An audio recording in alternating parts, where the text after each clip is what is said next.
ఇవన్నీ కూడా SEZ సమస్యలుగానే ఉన్నాయి. అప్పటి నుంచి చూస్తానే ఉన్నాను. ఏదైనా రోడ్డు వేద్దామంటే లేదు, ఈ కాలనీ ఈ ఊరు షిఫ్ట్ అయిపోతుందండి. ప్రతి ఇంటికి వచ్చాను. తెలుగుదేశం ఆ రోజు వైఎస్ఆర్సీపీ కాంగ్రెస్ పార్టీ అధికారంలో ఉంది. తెలుగుదేశం పార్టీ ఆదరించండి అని చెప్పి ప్రతి ఇంటికి వచ్చినప్పుడు అన్ని వీధులు అన్ని ఇంట్లకి కూడా తిరిగిన పరిస్థితి ఉంది. ఏ ఊరు వదల్లా. చూస్తే SEZకి ఏదైతే భూములు త్యాగాలు చేశారో, గ్రామాలని త్యాగాలు చేశారో, వారికి దక్కిన గౌరవం ఏంటంటే 20 సంవత్సరాల నుంచి ఆ జీవనం అనేది స్తంభించిపోయింది. అంతా ప్రశ్నార్థకం అయిపోయింది. అది ఎలా అయిపోయిందంటే, మనం బియ్యం ఇచ్చుకొని గెంజి అడుక్కునే పరిస్థితిలోకి వచ్చింది ఈ గ్రామాలన్నీ. గెంజి అడుక్కున్నాడు, గెంజి ఇచ్చేది లేదు, పెట్టేది లేదు. కానీ గెంజి కోసం పొద్దున్నే వచ్చేస్తాడు రైడు. చీ యాదవా అనిపించుకునే పరిస్థితి. సారీ, ఇలా అంటున్నానని ఏమనుకోవద్దు. నా మనసులో అనిపించిన బాధ నేను చెప్తున్నా.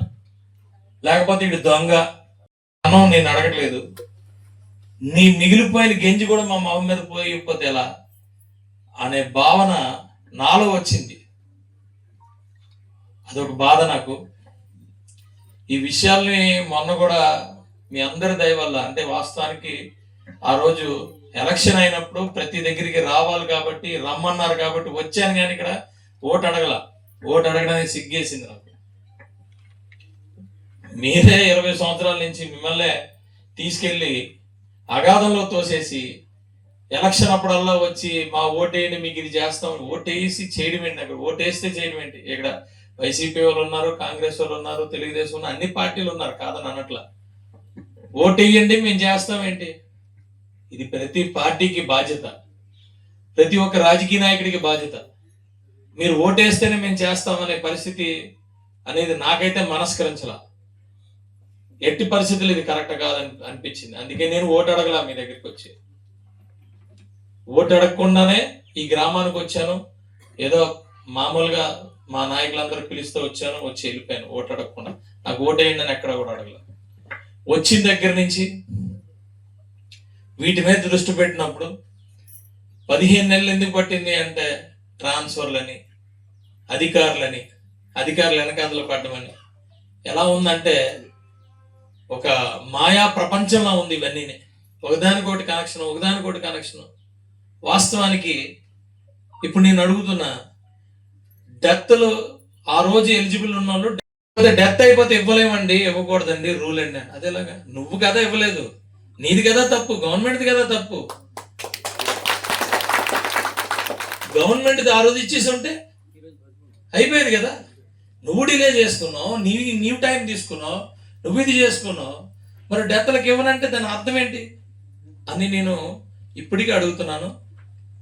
వాళ్ళు ఏమంటారంటే డెత్లకి అక్కడ ఆప్షన్ లేదు, అక్కడ చట్టం లేదు అన్నారు. చట్టం ఎవడండి? చట్టం చేసేది ప్రజలు, ప్రజాప్రతినిధులే చట్టం చేస్తారు. ఎట్టి పరిస్థితులే చేసి చూపిస్తారు, అందులో డౌటే లేదు. మనం కదా చట్టాలు చేసేది. అది అన్యాయం అయినప్పుడు ఎట్టి పరిస్థితులు వదిలే ప్రసక్తే లేదు. ఇది వాస్తవానికి ఏంటంటే మనది మనమే. అంటే ఇది కూడా నేను చెప్తాను, ఏమనుకోవద్దండి. మీరు రాజకీయాలు చేసుకోండి. ఊర్లో సొంత ఊరు, ఇక్కడ బతికారు, వాళ్ళతో పాటు చాలా మంది బతికారు. నేను సేవ చేస్తే వాళ్ళందరూ మా తాతలు ముత్తాతలు హ్యాపీగా ఫీల్ అవుతారని దీంట్లో ఉన్నారు. అందుకు వచ్చాను రాజకీయం చేయడానికి ఇక్కడ. మరి మీరు కూడా అంతే కదా. మీరు భూములు ఇచ్చినప్పుడు, ఆ కంపెనీలు వచ్చినప్పుడు ఈ గ్రామానికి, ఆ కంపెనీలకి ఒక మంచి వాతావరణం మరి క్రియేట్ చేయాలనే ఉద్దేశంతో నేను ఉన్నా. మీరు కూడా అలాగే ఉండాలి. ఎవడో ఏదో చెప్తే అక్కడికి వెళ్ళి